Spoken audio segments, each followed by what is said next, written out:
এই 9 ইঞ্চি গ্রো ব্যাগে এই পেয়ারা গাছটিকে সুন্দরভাবে রিপোর্ট করব।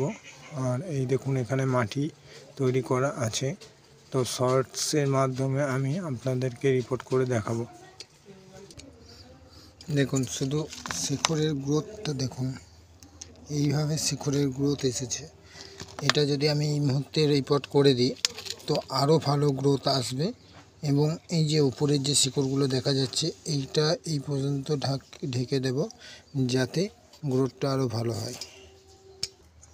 আবার একবার দেখুন এইভাবে গ্রোথ এসেছে। আমি একটু মাটি সরিয়ে নিয়েছি যাতে আরও ভালো গ্রোথ হয় এবং খাবার সংগ্রহ করতে পারে। তো চলো আমি এবার এটাকে রিপোর্ট করি। এক স্তর আমি লেয়ার করে নিয়েছি।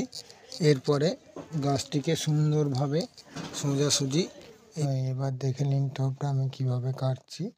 আর ভিডিওগুলো ভালো লাগলে অবশ্যই পাশে থাকবেন ইউনিক গার্ডেনে, সাবস্ক্রাইব করতে ভুলবেন না এবং অল নোটিফিকেশানটা অন